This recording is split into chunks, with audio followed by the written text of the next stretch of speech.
Donc chapitre 6, notion de temps et relativité restreinte, un chapitre qui doit bouleverser votre façon de voir la physique, puisque la notion de temps, c'est pas quelque chose d'absolu finalement, mais de relative à un système, d'accord. Et si on se déplace à des vitesses notamment suffisamment grandes et proches de celles de la lumière par exemple, et le temps va vraiment être modifié, la mesure du temps, pardon. Donc d'où vient ce phénomène? Et bien du premier, on va dire, postulat d'Einstein qui a été recopié dans le livre, d'accord. La vitesse, et donc c'est un invariant, et ça dépend ni du mouvement, ni du référentiel dans lequel on va avoir mesuré cette vitesse. Elle vaut toujours la même chose, donc on avait retenu la valeur 3,0 fois 10 puissance 8 mètres par seconde dans les chapitres précédents. Or, du coup, si on dit que le temps s'écoule de manière identique dans tous les référentiels, c'est pas possible.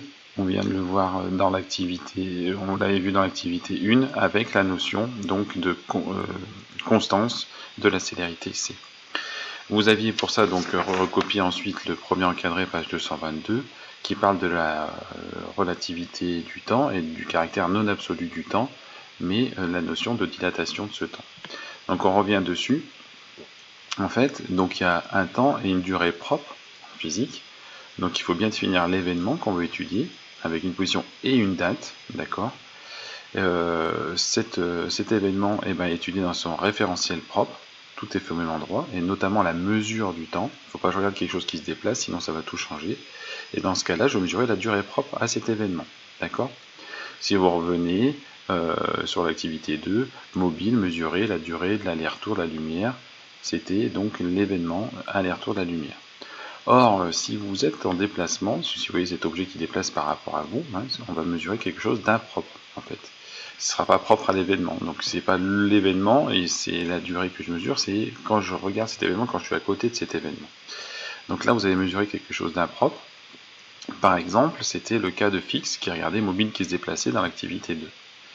Et bien de ça, donc on a pu voir que la durée impropre est toujours supérieure à la durée propre. Donc on parle de dilatation des durées. On a pu essayer de quantifier cette dilatation en faisant de la trigonométrie, du Pythagore dans un petit triangle, et vu qu'il y avait un petit facteur entre la durée mesurée ou durée impropre et la durée propre à un événement, ce facteur c'est le facteur de Lorentz, dont l'expression est ici. Cette formule sera toujours donnée en fait, c'est celle-ci là qu'on retrouve. La durée mesurée, c'est la durée propre divisée par ce coefficient racine carrée de 1 moins b carré sur c carré, et ce terme complet s'appelle le facteur de Lorentz. Alors pourquoi en réalité on a du mal à admettre cette dilatation des durées? Parce que si on regarde bien cette courbe, tout se passe toujours comme si gamma valait 1. Donc corriger une valeur avec une valeur 1 en la multipliant, ça veut dire que je ne corrige rien du tout en fait. Donc la plupart du temps, cet effet relativiste, il n'est pas visible. Mais il va l'être quand j'atteins des vitesses grandes, d'accord, puisque gamma, dans ce cas-là, grandit et ma durée mesurée est de plus en plus importante. Voilà. Donc du coup, là on a à peu près tout compris. Le facteur de Lorentz qui permettait d'expliquer l'écart entre le temps, enfin la durée mesurée ou durée impropre et la durée propre à l'événement, va expliquer cet écart de plus en plus important. Et comme preuve expérimentale, donc on n'en a pas parlé, mais des avions embarquant des horloges atomiques, donc deux horloges différentes, on va avoir un décalage des horloges au bout d'un temps un peu important, d'accord, pas tout de suite après leur décollage, mais quelques instants après, on va avoir des décalages qui arrivent.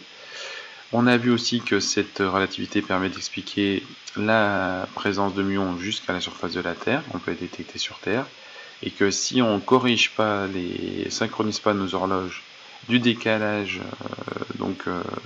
de temps lié à leur déplacement entre ce qui se passe sur Terre et ce qui se passe dans l'espace, le GPS ne fonctionne plus.